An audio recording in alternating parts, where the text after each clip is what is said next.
Ned Stark had never loved the heat.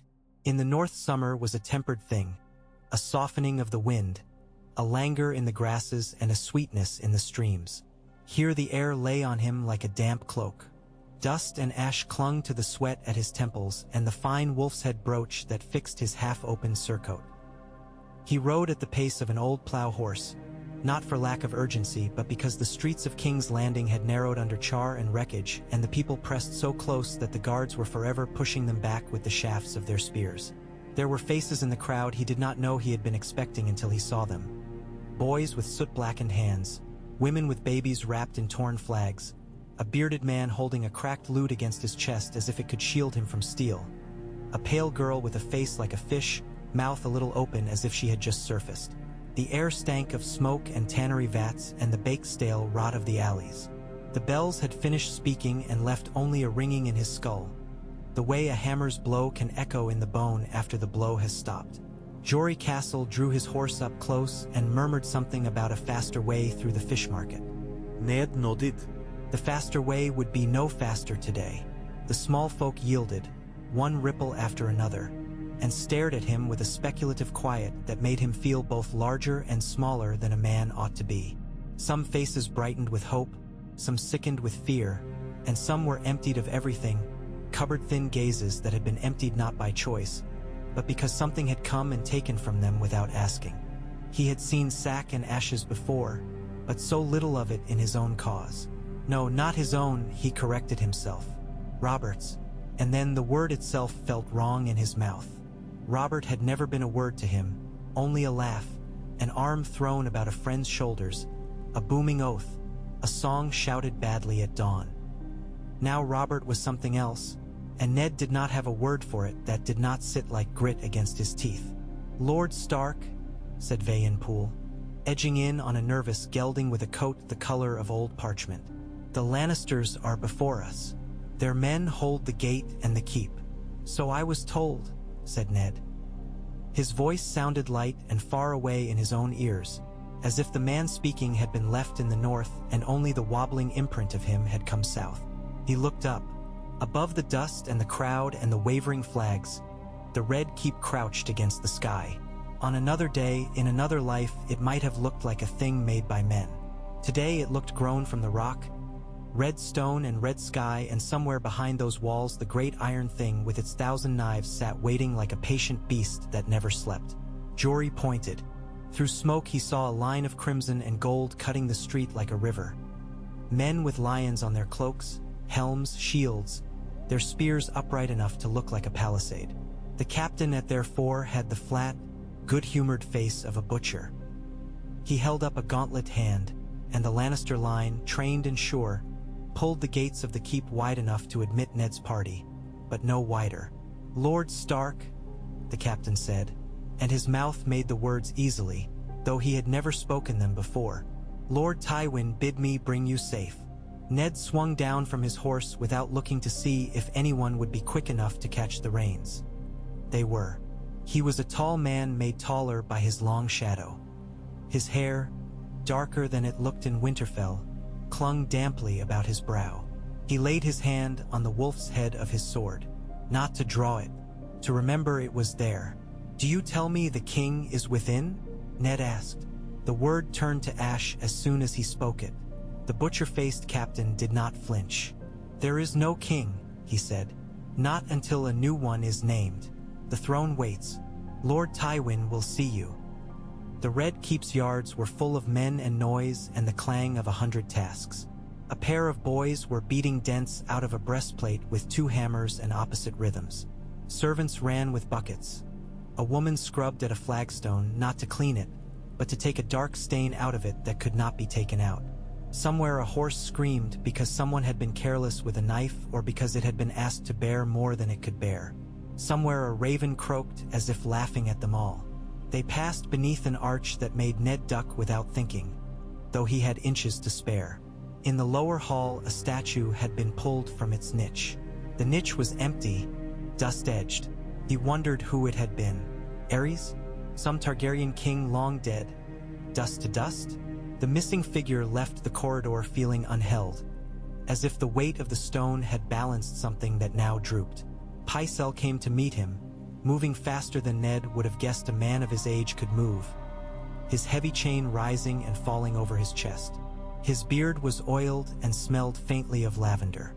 His eyes, behind their softness, had been made hard by long years of looking at men above him.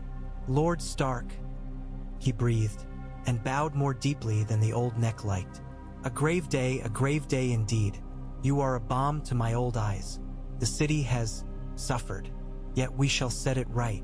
We shall set it all right." Ned's mouth twitched, not with humor.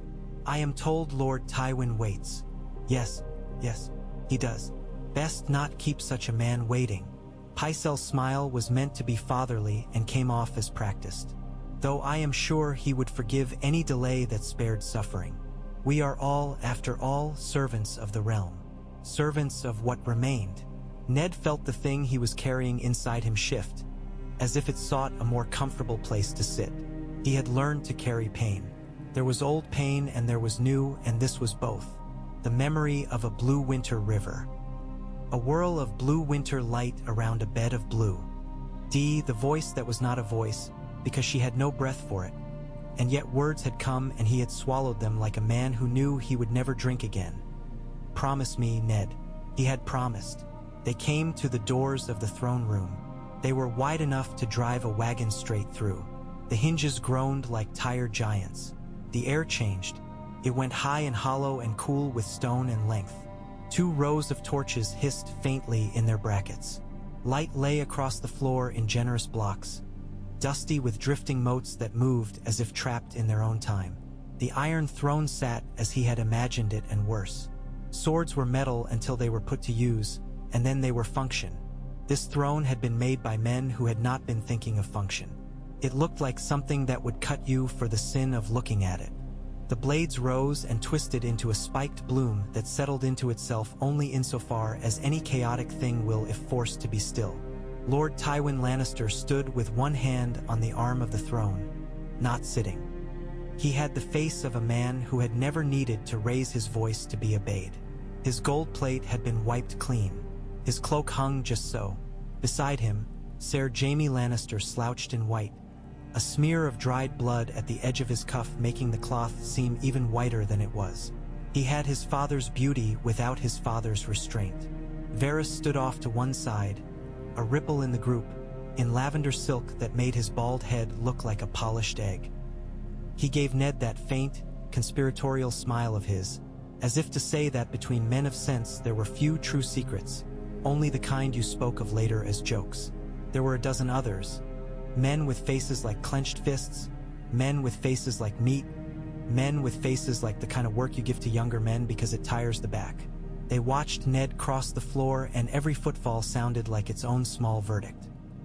"Lord Stark," said Tywin, and it was a greeting and not. "You come at last." Ned stopped 3 paces from the throne. He could feel the iron of it breathing. "I was riding, as you know, from the south. I came as fast as I could when word reached me." He looked at the white cloak. He did not look at the sword still strapped to the Kingslayer's waist. "How long has it been since the bells?"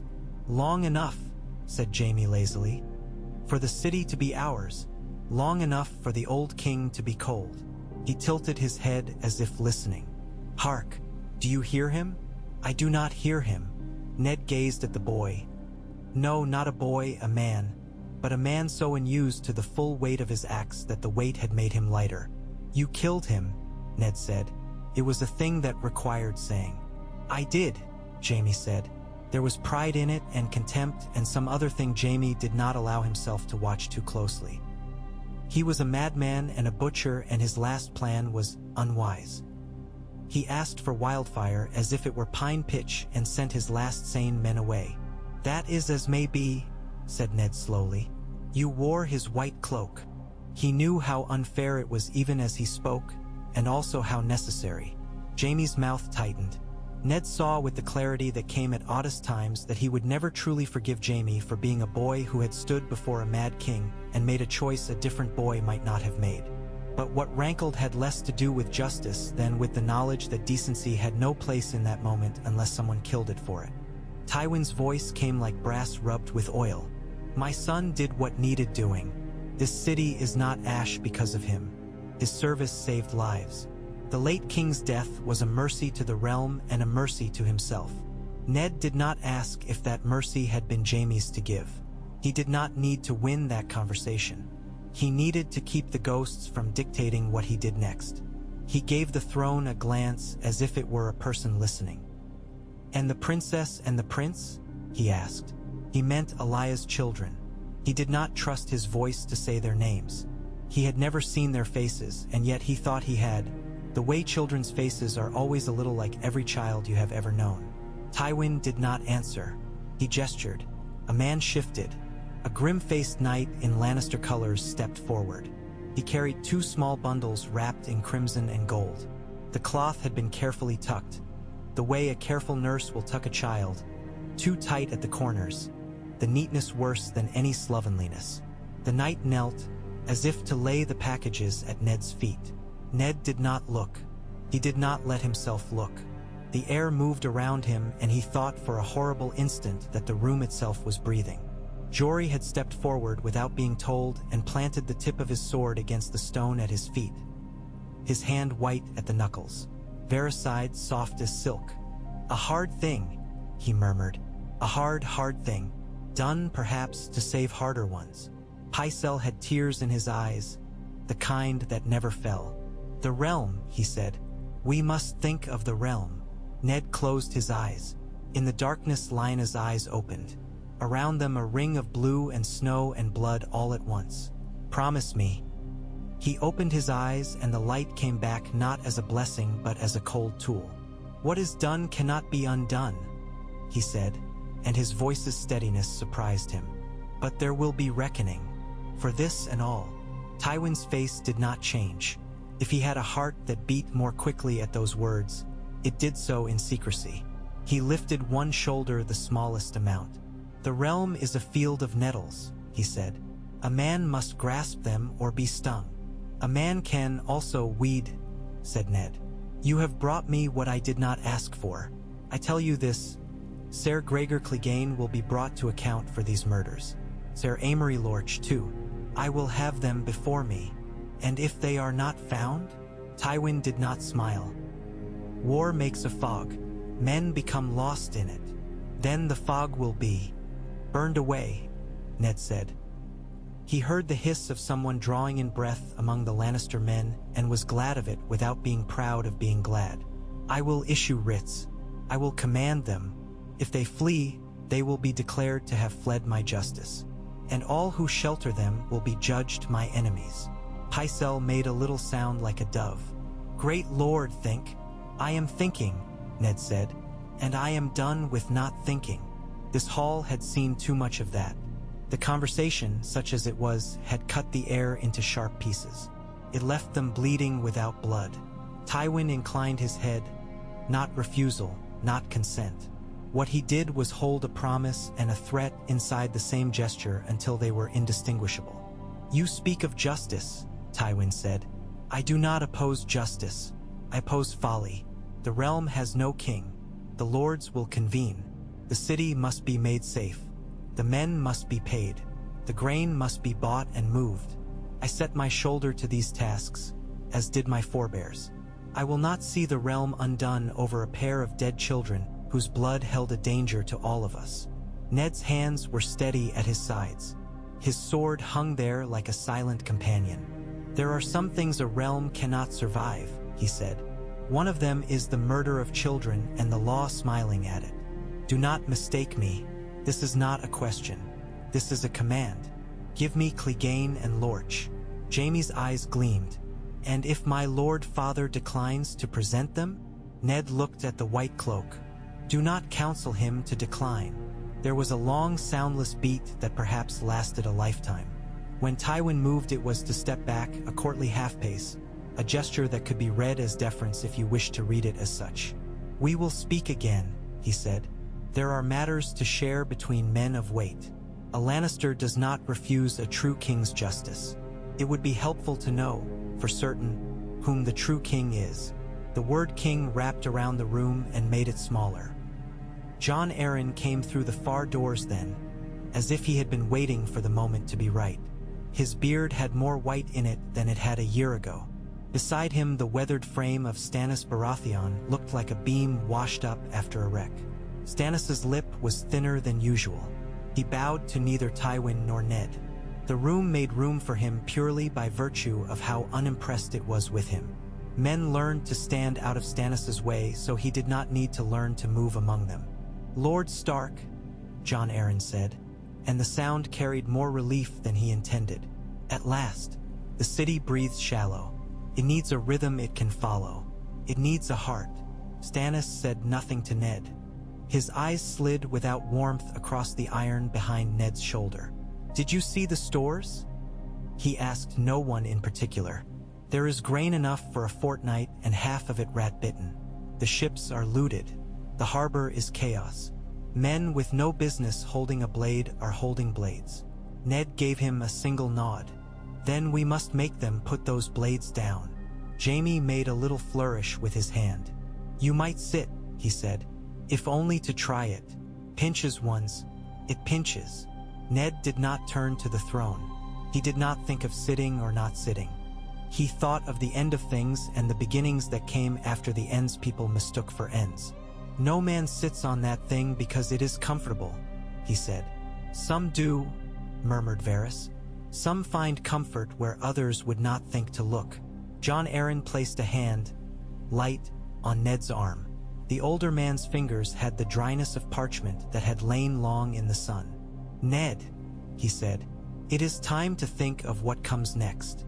"What comes next," Ned said, "is a reckoning. But yes, there will be more than that." He took a breath. It went down raw and came up with a taste like old pennies. "We will call the lords. We will make the city still. We will feed the hungry. We will send for the children of the north and for Catelyn."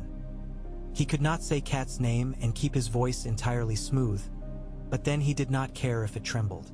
That, too, would have to be allowed to exist. "We will choose a king." "That," Stannis said, "has already been chosen." Ned looked at him. "By whom?" "By right," Stannis said. "By law, by blood. The eldest of House Baratheon holds the crown if the crown is to be held by House Baratheon. And it is. It is the rebel house and the rightful one both. Robert would not." His mouth tightened as if words had teeth. "Robert would not have done this for glory. It was done for justice. But the end of justice is law. The crown belongs to House Baratheon." "And Robert," Jon said softly. Stannis's mouth went narrower. "Robert is—" He did not finish because he could not bring himself to say the word. He had words for law the way a leech has mouths, and only one for this kind of thing. "I am next." Jon Arryn had lines around his eyes that had not been there when Ned had knelt in the airy halls of the Eyrie and learned to move his slow, bear-sized body through rooms filled with men like hawks.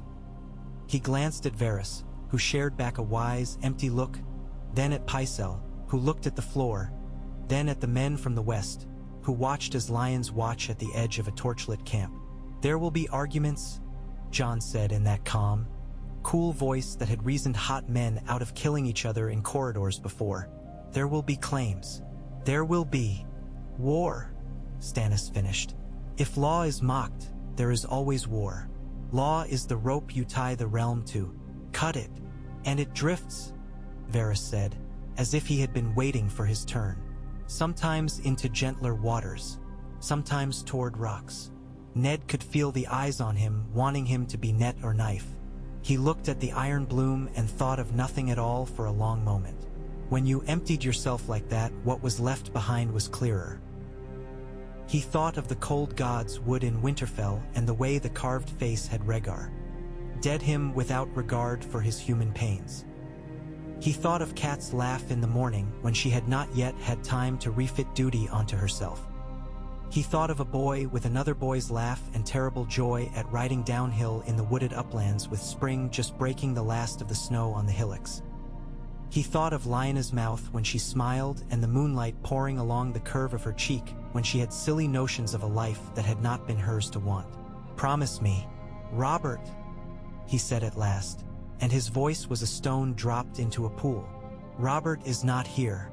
He will not be here. He cleared his throat. He would not cry here. The realm must have a ruler.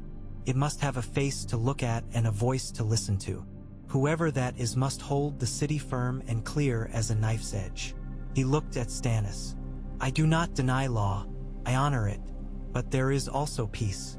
There are also the lives in these alleys and these houses. There is also the fact that sometimes men's blood is too hot for their own good. Stannis's eyes were glass-hard. You think my blood is hot? I think, Ned said, you would be a hard king, a king of iron. The realm may need that someday. Today it needs a king who can be both iron and wool. Tywin shifted, not enough to be called interest. He was measuring something on a scale inside himself that had nothing to do with wool. Jaime had become bored and yet not bored enough to keep from watching. Jon Arryn's eyes said what his mouth did not. If not him, then you. No, Ned said, at the thought that bloomed in him like panic and like truth. I did not come here for this. But you came here, Jon said, and that matters more than what you meant to do. The silence was the silence of an arrow deciding whether to fly. Then Ned said, because it was worse to put it second than to put it first. I will not see the realm burn. If the lords will have it, I will take up the duty until a great council may be called to decide what should be done by law and by custom. Until then, I will keep the peace. Not for a year, not for a day longer than I must. I will be a servant of the realm, not its master. You cannot take a crown like a cloak, Stannis said. Put it on, take it off. The realm does not need a steward hiding under another name. It needs a king. Then perhaps, Ned said in a voice that surprised him by how it did not shake, it will have one. And because the people in the room needed to see a thing in order to believe it, he turned and ascended the iron. It was not a throne made with legs and steps that suited the human body. It was a heap of edges that had decided to pretend. He went slow, not from fear, but because there was nothing in him that wished to rush toward anything so wrong and so necessary. The arm of the throne bit him at the hip, and he did not let himself flinch. He stood above the seat and looked down and saw how the city's fate had been calling to this room for years. He did not sit, not yet. He laid his hand on the high back of the throne, on the hilt of some melted sword, and the metal was cool under his palm. He thought briefly that it would be like that always. A thing that looked hot would be cold, and what looked cold would be hot. Then he moved and lowered himself into the seat, and the iron kissed his spine through leather and cloth with a tiny, eager bite. He remained very still while his body learned the measure of the pain. He let breath fill him and fall out of him.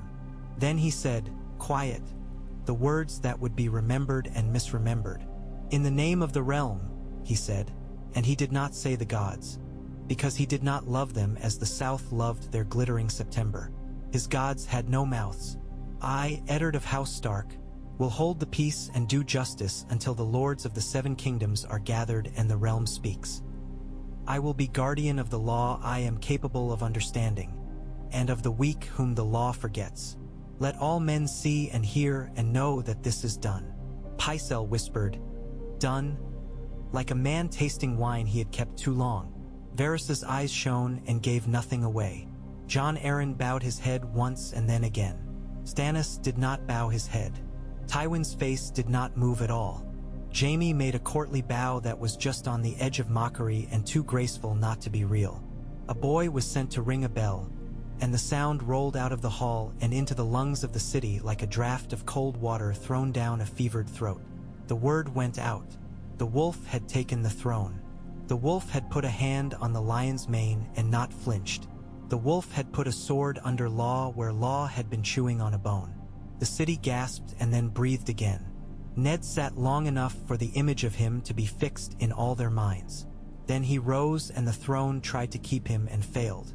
He descended and his hip hurt where it had bit him, and he was glad for the hurt. "Proof. Ser Barristan," he said in the hall afterward, and the name carried like a soft hammer on a brass bowl.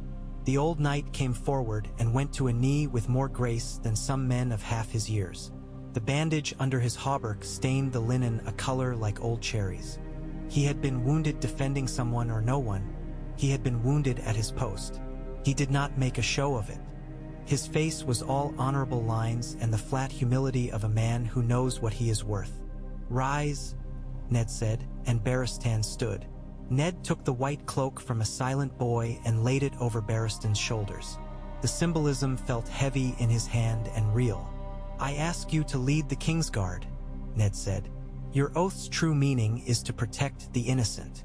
There is more innocence than royals in this city. I will put others in white beside you that I trust. Until that time, your honor will suffice for 10 men."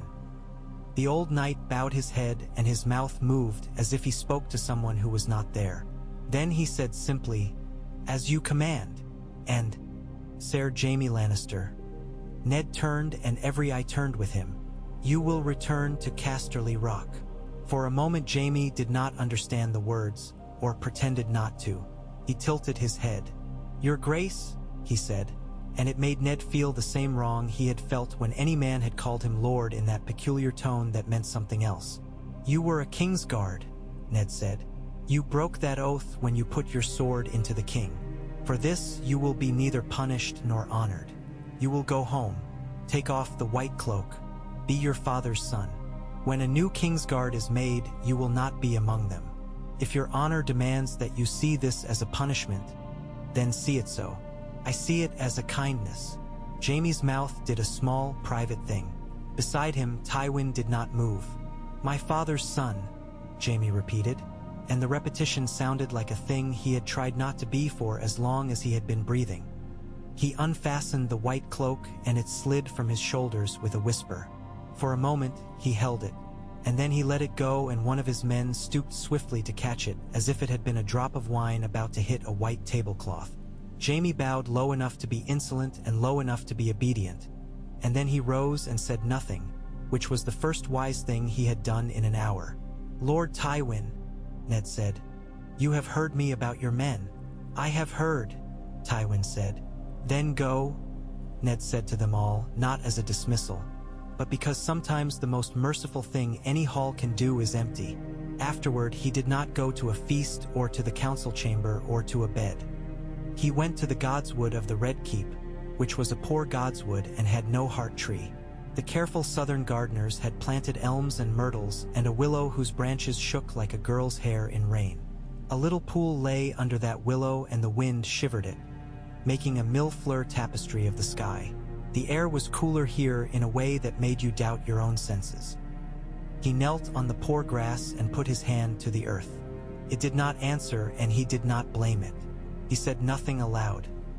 His prayers had never been a matter of words so much as of placing the weight of his life out of himself for a little while and letting it sit on the ground in front of him, like a bundle you untie and peer into to be certain of what you carry. In the shape of his silence, he put Catelyn's face, because it was the face that steadied him and made him most uneasy. He put his children's faces, not as they would be seen in court, but as they were when they were unobserved. Robb worrying a loose thread on his cuff as if he could tease order back out of things.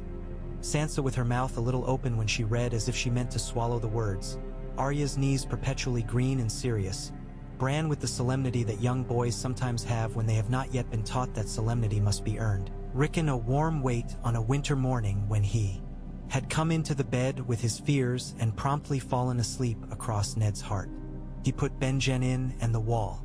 He put a small, hot boy he had not yet presented to the world. "Promise me," she had said, and he had promised, and here he was, a liar twice over and not yet begun. He leaned forward until his forehead touched the earth, and he stayed there until the iron taste of tears eased and hardened again into the kind of salt that never left the blood. A rustle behind him, and he did not need to turn to know who it was. Jon Arryn moved like an old oak, slow only in appearance, spare, rigid, able to withstand wind. The hand-to-be did not speak at first. He sat with a small groan and the folds of his robe parted at the knee, showing the thinness of his shank. "You should bring them down," Jon said, meaning Cat and the children. "As soon as can be done. The city will be ugly for a while. It is better to give it a thing to look at. A queen, children, the promise of tomorrow." "Queen," Ned said. The word sounded like a cloak draped over Cat's shoulders that would never be quite comfortable. He almost smiled. She will say what she always says when I tell her where we are going. Do we have to? Very well. We have to. And then she will do it bravely. Jon Arryn plucked at a leaf. It broke off the branch in his hand, and he looked at it as if ruefully surprised by the success of his own idleness. Stannis is not pleased. Stannis is never pleased. He is right in law, Jon said, and wrong in wisdom. The trick of the thing is to honor the one without dishonoring the other. He will hate me for it, Ned said without rancor. He already did, Jon said, and there was a dry kindness in it. His hate is not water he can throw away when the jug grows heavy. He carries it and sips at it and never finds it sweet. Ned shifted a white stone from one hand to the other, feeling its coolness. Tywin will not easily give me the heads of his dogs. Call them that in private. In public call them knights, Jon said. Words are grains. Spilled too freely, you have gruel instead of bread. Ned let that sit. Dorne will hear, he said. Let them hear that I mean to put steel behind words. They will come to see the bodies, Jon said. If you are wise, you will lay them at the base of the Sept steps so that the seven see, and so that those who do not believe in the seven also see the cost of what was done. Send again to Sunspear. Send with your own hand. Send terms. Send the mountain's head. Send the man as well if you can get him. And if I cannot get him? Jon's mouth compressed. Then send as much meaning as you can. The first months of a reign are a ledger. Credits and debts. Write in an easy hand or spend the rest of your days explaining your scrawl. Ned sat very still. The willow above them whispered like a conspirator to another conspirator. I should have been a bannerman all my life, he said unexpectedly. It is what I know how to be. To ask men are their fealty and return it with the keeping of their laws. To meet justice by the hearthfire with two men watching who know your grandfather's stories. I do not know how to be the thing I am sitting on. You know enough to know that, Jon said, which puts you ahead of most. And you have me. He made the old joke without wincing at its oldness. I shall be hand, as we planned I would be for Robert. I will be dull and tireless. I will watch the counts and counts of the counts. I will keep in my head that Stannis is right and you are right in different measures and that both of you can be wrong at the same time. Ned gave in to the small pleasure of a rueful smile. I will need men I trust. You already named one, Jon said and lifted a brow. Ser Barristan. Jory, Ned said, as captain of my guard. I will need a man to be master of coin. One who does not go through the coin like rocks cause water to go away. Stannis would be a master of ships. He knows the sea like he knows his own temper. Renly could be useful if told to be useful.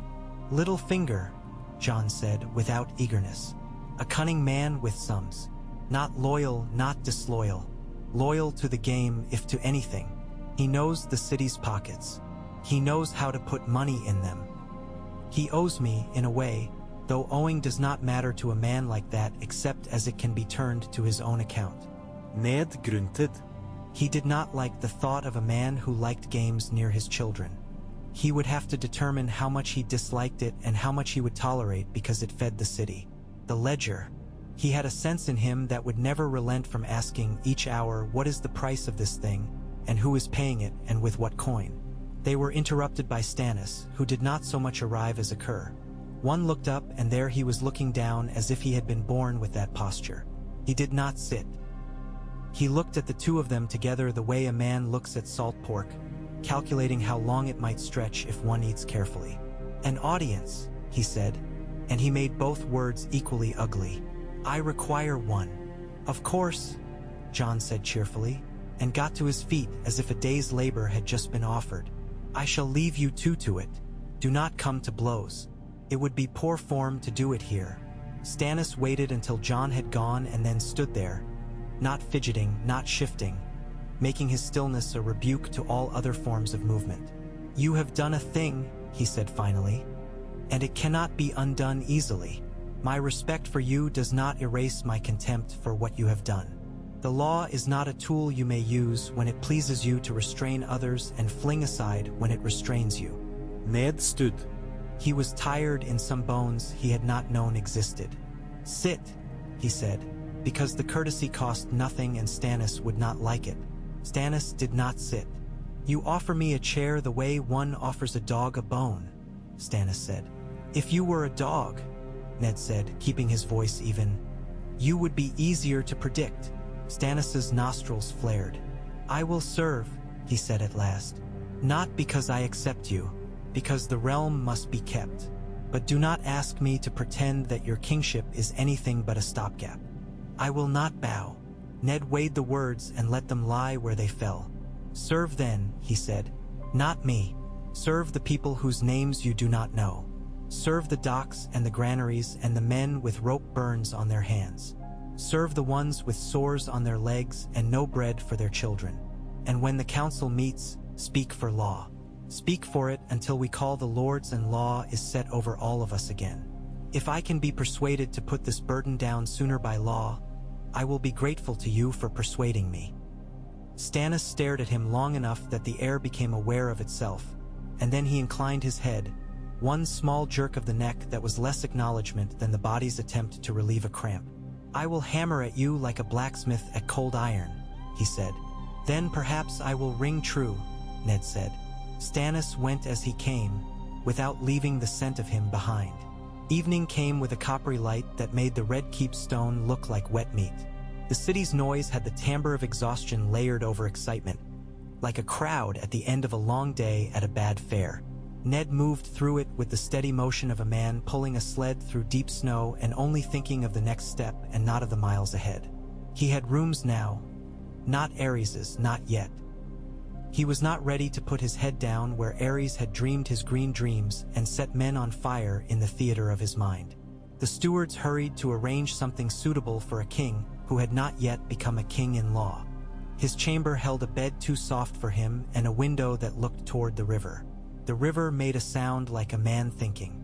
Jory brought bread and meat and wine that would have been good if it had not tasted of the mouth of the man who had poured it before him. Ned ate because he needed to, not because there was any pleasure in it. He sent for parchment and wrote. He wrote to Winterfell, to Cat, to Robb in careful lines that he kept steady by sheer will. He wrote to the great lords, Hoster Tully, his father by marriage, to whom he did not need to explain himself and yet felt compelled to. Mace Tyrell, whom he did not know well enough to presume upon. Balon Greyjoy, whom he trusted least and suspected most of nursing old grievances. Eddard wrote to Doran of Dorne to say what should have been unneeded saying, that what had been done to his sister would not go unanswered. He wrote to the Lord Commander of the Night's Watch, his brother's lord, because the habit of sending food there was carved in him like a channel, and he knew that when men were drunk with change they forgot the things that did not change.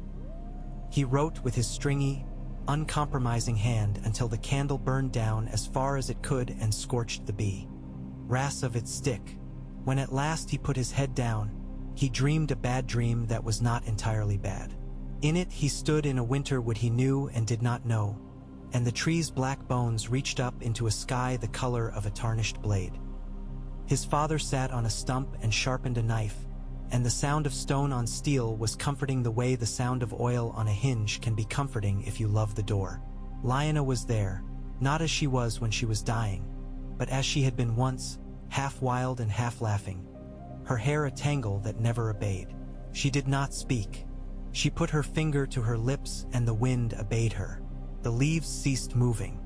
He woke with the sensation of having remembered something even as it slipped out of his grasp. Morning had the smell of wet wool. The city had decided overnight to be hopeful. Hope made the same noise as hunger when you listened from far enough away. There were men singing.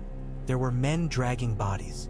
There were women scrubbing stoops that had always been dirty and would be dirty again by noon. The small council gathered in a chamber with a long table set under a painted ceiling of a storm at sea. Ships scudding in all directions as if the painter had not known any other way to show violence except to make everything move at once. Jon Arryn took the seat at Ned's right. Pycelle arranged his chain on the table as if he meant to count it. Varys steepled his fingers and presented the most harmless expression ever affixed to a man whose harmlessness was a matter of profession rather than nature. Littlefinger had arrived in the night and arrived everywhere at once in the morning. He looked at Ned as if measuring the distance between the wallet and the blade. Ned did not bother with welcoming pleasantries. "We will feed the city," he said. "We will distribute bread fairly. We will post men at the granaries who are not in the pay of the merchants. We will fix the price for 3 months and keep it fixed. We will require a writ for any movement of grain out of the city. We will make the harbor free of blood. Stannis, you will take ships and men and bring the harbor to order. If a man takes advantage of this time to steal, he will lose the hand with which he steals." Pycelle cleared his throat. Harsh measures in harsh days. He had his "I admire your resolve" tone on. "But if the people starve, harshness will find us anyway." "Good," Littlefinger said, smiling with his eyes and nothing else. "We shall pay for bread with bread, then, and avoid coin entirely. Simpler, cheaper, less likely to be stolen. Except when it is." "Master of coin," Jon Arryn said. "Your wit is appreciated. Your ledgers are more appreciated. You will bring us the accounts at sunset. We will see what we can spend and what we must borrow and from whom and at what rate." Littlefinger spread his hands. "Sunset it is. The city is poor, but its rumor of wealth has always been richer than the wealth itself. I can make the rumor pay us better than the gold. Consider it done." "Consider it begun," Ned said. He was not in the habit of empty politeness that put warm butter on a cold knife. He turned to Varys. "You will tell me where Clegane and Lorch are." Varys's smile grew a notch. "Tell you? I would rather show. The one is in a certain tower beyond the river, very temporarily, hearing whispers about his future. The other has gone to ground in a cellar's world where men are paid to say they have not seen him. Both can be had if one is swift and perhaps a little." He looked down at his plump hand. "Unkingly." "I can be unkingly," Ned said, "but I will not be unjust. We will take them alive if we can. I will speak the sentences. Barristan, have men you trust only. You will go at once." The old knight nodded. "As you command." He rose and left without show or sound. The council watched him go with the relief men had when a wall they had leaned upon proved not to be rotten. "Dorne," Jon said. "We anticipate their envoys within a fortnight. If we can send first news by Raven, let us do so now." Ned had the letter already written, a tight script that said in the plainest words that he intended to see the guilty punished, that he honored Elia, that he knew grief had a shape like a knife and that the knife did not always point outward. He passed it to Varys. "Have this sent by your fastest and by a second fastest. If the second is slower, it is still good to have a second." Varys bowed his head over the parchment as if sniffing a bouquet. "You have a talent for the letter that must be read aloud and quietly." Ned did not acknowledge the compliment. He turned to Pycelle. "Your ravens will fly today. I want the word sent to all the lords to gather here by the end of the month following the next. The city must be made ready to receive them." "Rooms," Littlefinger said with a grin. "Rooms are easy to promise and hard to give. But we will contrive. Men love to sleep where other men must be turned away." "We should also look to discipline," Stannis said, his tone converting the generality into a personal offense. "The gold cloaks are a joke. They take coin where coin is offered. They drink on duty. They go to whores." "Most men do," Littlefinger murmured. "And they break down doors for a copper. Appoint a commander who understands the necessity of law." "Who would you have?" Ned asked. "Someone who does not care if he is loved," Stannis said. He flicked a glance at Varys. "Perhaps even someone the city actively dislikes." "I will find a man then," Ned said, "whom the city does not like for the right reasons." "Jon." "Yoren," Jon Arryn said after a moment. "Too rough, too old. His grumbling keeps him warm at night. But he is honest. He is with the Watch now, but debt or law sent him there. I forget which, not men's malice. He has a way with hard men." "The Watch needs its hard men," Ned said softly. "Do not rob one poor house to give to another." Stannis exhaled a soan. That might have been frustration or agreement or both. Find someone who needs the coin, but not so much he will keep it when he should not. It went on like that. Bread and ships and streets and taxes, the coin that had to come from somewhere and go somewhere else. Men liked to speak of kings as if kings were kings because they knew songs and letters and women's names. Most of a king's day was measuring. How much salt to go in the bread, how much leather in the harness, how many coppers in a boy's hand before he called you thief for not putting a silver there. Ned stayed in the small details.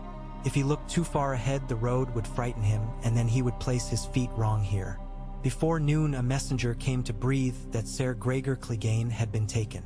The man's hair was slick with sweat, and his chest moved like a bellows. "It took 6 men," he said, incapable of hiding his admiration. "And one will not live, and neither will the man whose arm he bit, but he is taken."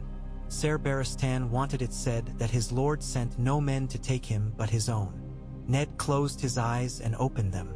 "Put him in the blackest cell we have. No wine, water twice a day, food enough to keep him fit enough to stand. A jailer without ears and tongue, if we can find one. Serami." "We'll follow," Ned said. "We will not pretend this is a storm to be weathered. It is a wall to be built." By mid-afternoon, the city's smell had turned toward hunger and temper, as it always did. Bread had been handed out in 2 squares, and a fight had started at both. The gold cloaks had waded in, and one had died, and a child as well. Ned went to the North Square himself because it was something a man could do that counted. He arrived to find the remnants of a brawl that had been as much about fear as flour. He made a promise he could keep, that there would be bread again the next day, and described in plain, unsurprising words how it would be distributed. Familiarity soothed more than promise did. He stood among people as if he were not a thing apart from them, and only later realized he had given something up and could never have it back again. The anonymity of a face in a crowd. That night, as the city counted itself and the rats did the same, a rider came in from the King's Road with news that Catelyn was 2 days' journey south of the Neck. He had ridden without stopping and had eaten his horse's strength as if it were his own. Ned did not quarrel with the waste. He sent fresh mounts and men to cleave a path for her. He wrote a second letter himself that was not the sort of letter anyone else could write, whose words were clumsy and dear and said too much and too little in the way that only the truth can. He found his hand shaking only once when he wrote Jon's name and had to resist the urge to cross it out, as if that would put him back into any world where something could be crossed out and be truly gone. On the 3rd day, his hand bled when the Iron Throne bit him again. He had leaned too quickly and an edge caught him deep. The blood ran down inside his sleeve and into his palm, and he held it closed so that his men would not see that kingship could make a man as clumsy as a boy. He allowed himself one unkingly thought, which was that a much simpler throne had served the first men. He received the Dornish envoy on the 4th day in the long gallery open to the river Wind. The envoy's face was a polite scabbard. Within it lay a blade. He bowed just enough to be political and not enough to be personal, and presented gifts. Citrons and jars of an oil whose scent was the scent of afternoons in a way Ned did not entirely like. He accepted Ned's words of justice and made a little sound that indicated they were pennies dropped in a bucket that would never be full. "We will come," he said. "We will watch. Our eyes will not be satisfied by words." He did not mean his eyes. He meant the eyes of Sunspear, and of a man whose feet did not allow him to walk easily, and who had learned therefore to send his eyes instead. On the 5th day they hanged 2 cut purses and a man who had tried to rape a girl in the shadows of the Hightower Street. Ned stood and watched the hanging because he would not ask other men to swallow gall and pretend it was wine. When the man kicked, he closed his eyes for a beat, counted to 7, and opened them again. "Take them down," he said when it was done, because he would not have them left to turn brown and feed the crows. "Burn them and scatter the ash on the midden. Let the lesson be the law, not the sight." Tywin came to him on the 6th day, not to yield, but to present the shape of yielding. "Clegane," he said, as if pronouncing a diagnosis, "was an ill servant to me. I will not weep for him if he is found guilty." "If," Ned asked. "If," Tywin said, "you will hold a trial." I will, Ned said, and I will hear all men who wish to speak. Tywin tilted his head. All men who wish to speak will want something. Then they will have to name it, Ned said, and I will weigh the wanting against what is true. He watched Tywin with the same frankness Tywin watched him. He kept his face still. He thought Tywin respected stillness, in the way a soldier respects a spear that does not wobble. You are a man who believes, Tywin said at last, and for a moment in that tone belief sounded like a crime. That can be a rare steel, or a brittle one. If it shatters, Ned said, I will gather the pieces and continue. He had never been a man to tear his own hands on broken things simply for the pleasure of confessing he bled. The seventh day dawned with northern grayness despite being south. The wind out of the river carried a snap that made the banners crack in a way that pleased him. Small pleasures. The feel of oiled leather that did not catch. The sound of men falling silent when he began to speak, not out of fear, but because they had come to understand that he did not waste our time with empty words. He had not earned that yet, but a man could see his own legend gathering in other men's mouths, and it frightened and steadied him both. He slept at last without dreaming and woke to the pounding of hoofbeats and the cry that went up like a bird that had been caged and now forgot not to fly. The Lady Catelyn! He went to meet her where the stone corridor opened to the outer stairs. She came up them as a woman who did not waste her feet would. Steady, practical, managing her skirts with the hand of a woman who had walked many stairs carrying sons and worries. Her hair was coiled as neatly as ever, despite dust. Her eyes were the pale blue of the river in the Eyrie when the sky is clouded, a color that had never felt entirely comforting and yet had always held him. For a breath she stood, and they both looked at something neither could see, the years that had come and the years to come, and then she came the last 2 steps and his hands were on her shoulders and her hands were on his forearms, and the ease of strength in her hands made him feel for a moment that he could be whoever he had once thought he would be. He bent his head and she lifted hers and their foreheads touched. A small old gesture that had always done more for them than a long kiss. "My lord," she said against his skin, the words half dry, half wet. "My lady," he said. And then in his own hall he did the thing men would later recount as him being more a man than a king. He held her. They went together to the nursery they had made overnight in a room whose south wall had a long, narrow window. The boys were stiff with tiredness and determination toward being brave. The girls were 2 colors of fear. Sansa's hands had the memory of the river in them. They pressed together because she had taught them to hold something invisible and lilies that were not there. Arya could not make her feet hold still. Bran clung to Kat's skirt as if skirting was a thing to be gripped like a tree's bark, and when he realized that boys did not do that, he made his grip invisible without letting go. Ned knelt. He looked at them, each in turn, and said their names because men too often try to say much when what is needed is to say exactly what is there. Robb put his hand on his father's shoulder with the awkward solemnity of a boy who knows he is being watched by men and does not wish to be found childish. Ned met his eyes and found his own father there and did not recoil. He kissed Sansa's forehead softly, and Sansa's breath caught as if she had been bracing for some other thing. He embraced Arya, and Arya tried not to squeeze as hard as she wished because she had just learned a new rule about girls and then disregarded it for a moment and held him so hard that his ribs clicked. He put his hand on Bran's head and held it there until the boy's small body ceased to vibrate and settled like a cup set carefully on a table. A nurse brought in a red-faced baby whose hair did not yet know what color it wished to be and whose name was still becoming itself. Ned held the bundle as if it were the world, and perhaps it was. Men were never less sane than when holding one of these and thinking about order and chaos. Catelyn watched him, and he felt her mind on him like the weight of a necessary cloak. He could feel the shape of the thing that lay unspoken between them as surely as he felt the baby squirm. The words would need to be said. Not today, but soon. Love was not the opposite of duty for her. Love was its own duty and its own blade. In the days that followed, a pattern took hold. A king's morning starts before anyone else's and ends after. If he is wise, he does not waste an hour with someone who wants him to be a mirror of their own importance. Ned let men discover that he would not be flattered by flatterers at a rate that kept him human. He walked the halls alone at dawn because only then could he be poor enough in company to think clearly. He visited the kitchens and the armory and stood at the black cells and listened to men curse him and praise him both and let the noise strike him and leave him, like the rain on stone he had known all his life. He allowed small kindnesses because they cost nothing. Looking in on a boy whose leg had been broken by a horse and telling him he would ride again. Setting a copper on the sill of a woman whose husband had been taken to the galleys for debt with a clear note on it.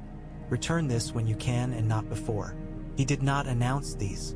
The city announced things for him. Rumor was a town crier and always had its own embroidery to add. The trial of Ser Gregor Clegane drew men like carrion draws crows. The mountain was bound in enough iron to shoe 10 kennels worth of hounds. He stood because sitting him would have meant finding a chair to hold him that did not exist. He scowled. His eyes were little black pebbles in a face that had grown around them as if the flesh were the burrowing animal and the eyes its den. He watched Ned with a flat animal attention. There was fear there, underneath the anger. Men like this suspected they could be beaten only by something they could not understand, and the law, in all its pale, inexorable ugliness, was exactly that. Witnesses spoke. Names and faces and small facts came out in the open air and lay there wriggling. The hall listened with an attention it did not grant to most things. In the end, Ned spoke words that had the taste of iron. The sentence was death. The blade that fell was swung by a good arm.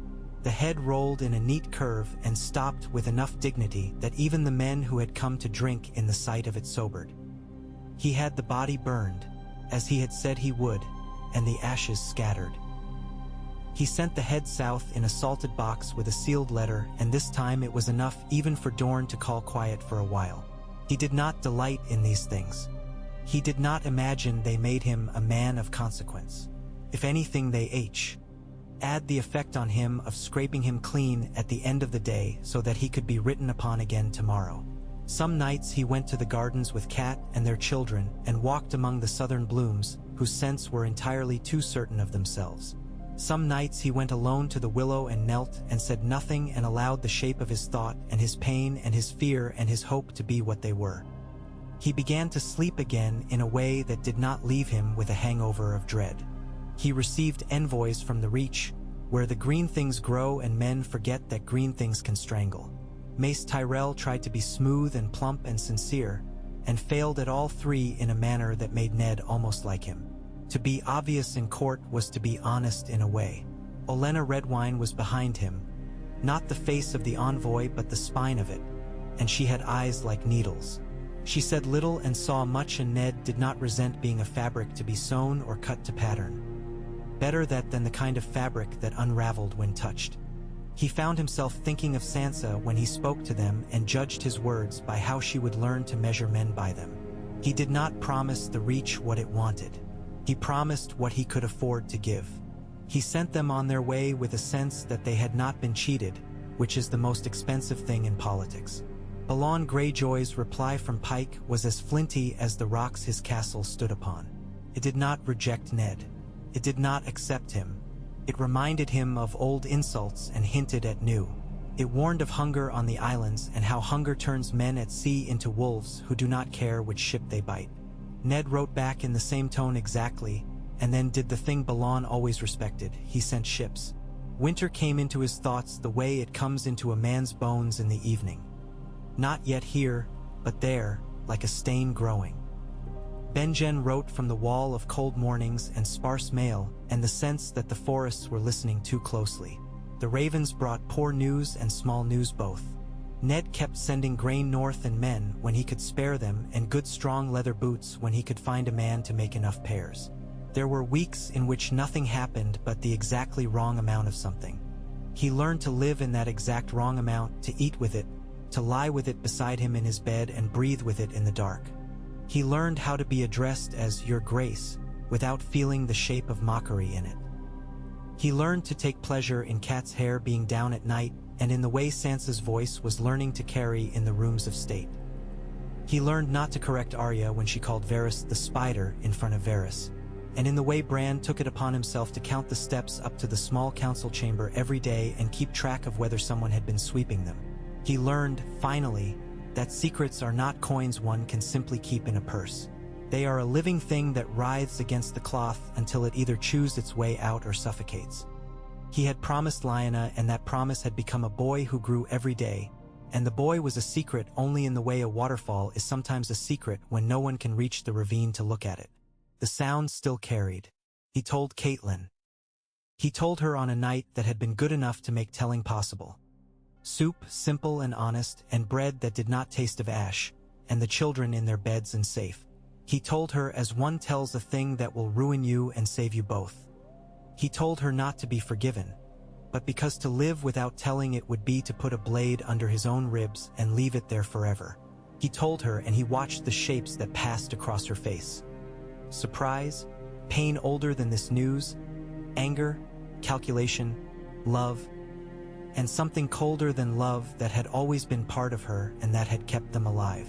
She cried quietly, not with the ragged sobs of some court ladies he had seen, but with the tears of a woman who keeps her own accounts.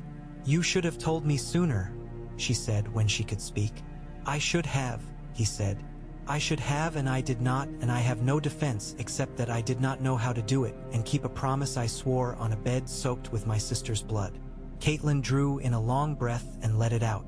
"I will be angry," she said, "and then I will be less so, and I will love you throughout, because that is the shape of me. He will not be ill-used in my sight. He will not be sent away because we have named ourselves better than that. But do not ask me to call him son." He put his head in his hands and let his breath shake, and this time he did not hide it. "I do not ask it," he said. "I ask nothing, only that you protect him as you protect ours." She turned her face away slightly, considering. He could see her putting things in places where she could reach them later without looking. "You may not have the world as you want it," she said at last, and her voice was dry and kind, the way a fire on a lean winter night is kind. "But you may have our house as it must be. I will see to that." Afterward, when the bed was damp with the edge of tears and the middle was warm, they lay back to back and the air between their backs felt less cold. He slept and did not dream. In the morning he signed edicts and received a woman with a donkey who had kicked his brother and broke his arm.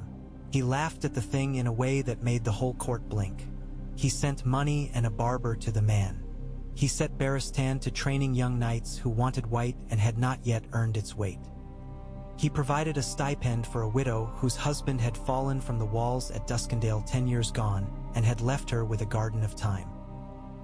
He punished a gold cloak as severely for taking a bribe as he did a meat seller for watering his sausages until they were more water than meat. He sent F.O. our men of the Vale and the Riverlands and the West and the South to sit together in the to-be-called council and smell each other's breath before they came to the table. He ordered that no man be spoken of as traitor who had not been tried as one, and in doing so gave the court a thing to murmur about, since the court never rests when it cannot hang a name on a man like a brooch. He took Sansa to the Great September, and though he preferred his silent gods, he stood with her while she lit candles and whispered. He watched her eyes learn how to look humble without looking small. He took Arya to the yard and put a wooden blade in her hands and watched her grin with the knowledge that this had been inevitable and delayed only by others' fears. He told her she must also learn letters if she wished to keep the sword. She made the deal gladly because she liked beating two things at once. He sat with Bran and a map and showed him where the winds come from and what river runs into which and how to look at a thing that does not move without becoming impatient with it. He held Rickon in his lap and let the boy pull at his beard and imagined a world in which no one would ever pull at his beard again and felt both relief and pain. He watched the city change a little. A little was the amount of change a city allows when it is sensible.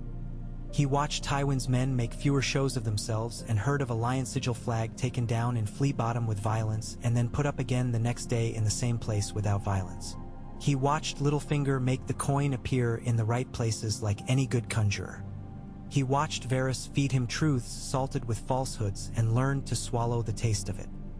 He watched Stannis keep his word to hammer at law until even the dullest of the council could recite chapters by habit. He watched for war the way a man watches for weather. It did not come. That was the worst of it. A quiet enemy gnaws more insidiously.